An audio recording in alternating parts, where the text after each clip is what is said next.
आज के इस वीडियो में हम सीखेंगे व्युत्क्रमानुपाती विचरण के सवालों को कैसे हल करें।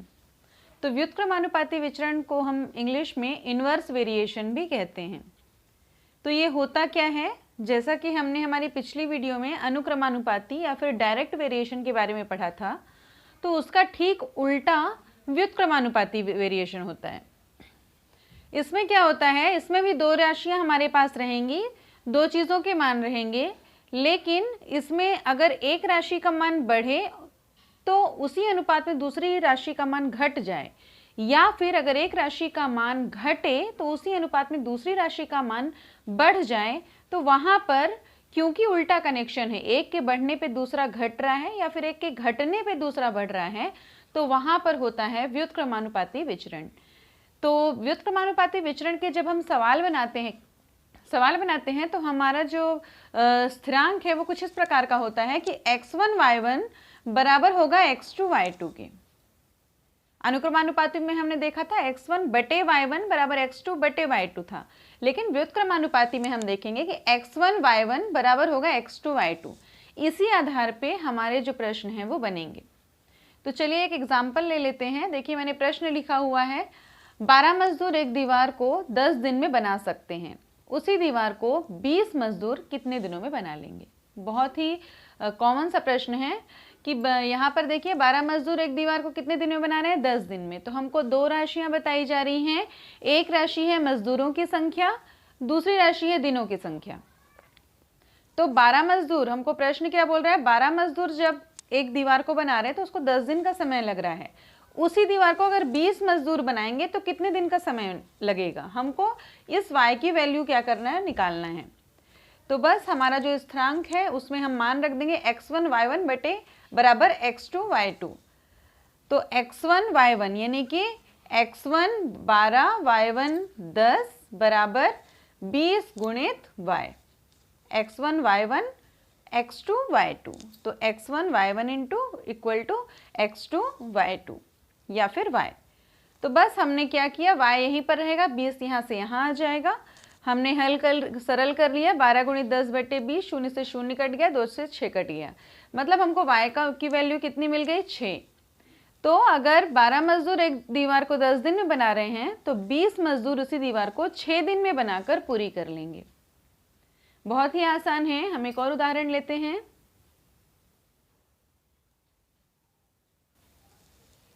ये देखिए मैंने एक और उदाहरण लिख लिया है।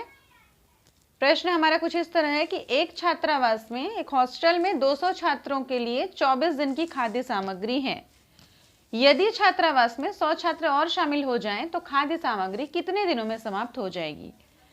तो हमको दो राशियां यहाँ पर भी बताई जा रही है, एक है छात्रों की संख्या और दूसरी है कि दिनों की संख्या, मतलब वो जो खाद्य सामग्री है वो कितने दिन चलेगी, तो दिनों की संख्या।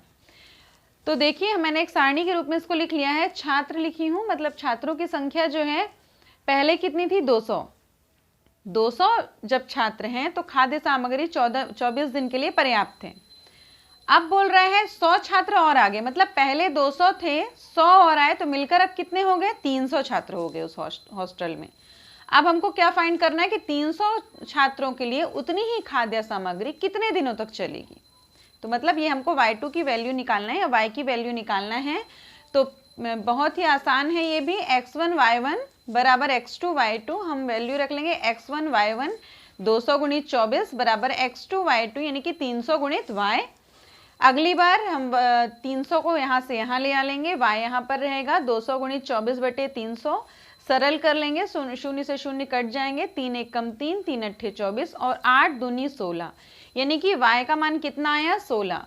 मतलब कि जब अगर 200 पहले छात्र थे तो 24 दिन चल रहा था खाद्य सामग्री, अगर 300 छात्र होंगे तो वो खाद्य सामग्री 16 दिन चलेगी।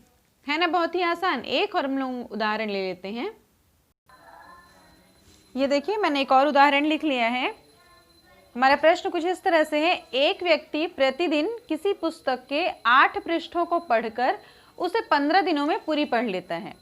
यदि वह प्रतिदिन 12 पृष्ठ पढ़े तो पूरी पुस्तक वह कितने दिनों में पढ़ लेगा। वो व्यक्ति जो है अगर 8 पृष्ठ पढ़ रहा है तो उसको पुस्तक पढ़ने में 15 दिन का टाइम लग रहा है, और अगर वो 12 पृष्ठ पढ़े तो कितने दिन में वो पुस्तक वो पढ़ सकता है ना। तो हमारे पास दो राशियां हैं, पृष्ठों की संख्या, दिनों की संख्या। पृष्ठों की संख्या 8 और 12 है, दिनों की संख्या 15 और निकालना है हमको y की वैल्यू, वो है। तो बस पिछले प्रश्नों की तरह x1 y1 बराबर है x2 y2, तो x1 y1 यानी 8 गुणित 15 बराबर 12 गुणित y। अगली बार 12 यहाँ से इधर आ जाएगा। जब हम इसको सरल करेंगे, देखिए मैंने 3 से 15 और 12 काटा, 3 चौक 12, 3 पंचे 15 और 4 एकम 4, 4 दूनी 8, तो 5 दूनी 10, यानी कि y की वैल्यू कितनी आ गई 10। मतलब अगर वह व्यक्ति 12 पृष्ठ रोज पढ़ेगा तो वो पुस्तक वो 10 दिन में पढ़कर खत्म कर देगा। हम लोग एक और उदाहरण लेते हैं। ये देखिए मैंने एक और प्रश्न लिख लिया है, हालांकि मैंने प्रश्न नहीं लिखा है, सिर्फ मैंने सारणी बनाई है। प्रश्न कुछ ऐसा है कि शालू 12 किलोमीटर प्रति घंटे की औसत चाल से साइकिल चलाकर घर से स्कूल जाती है, यानी कि वो 12 किलोमीटर प्रति घंटे की स्पीड से चला रही है साइकिल, तो 20 मिनट में अपने स्कूल पहुंच रही है।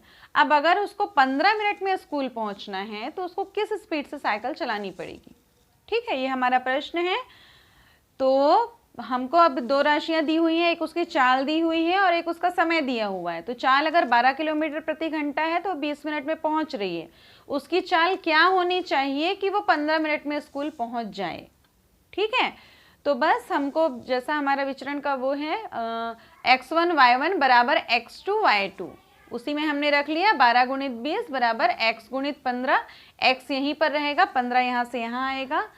मैंने 5 से 15 और 20 को भाग दिया है, 5 दिया 15, 5 चौक 20, अगली बार 3 एकम 3, 3 चौक 12, 4 चौक 16, यानी कि जब वो 16 किलोमीटर प्रति घंटे की रफ्तार से साइकिल चलाएगी तो वो 15 मिनट में स्कूल पहुंच जाएगी। तो ये बहुत ही आसान व्युत्क्रमानुपाती विचरण के भी सवाल हैं।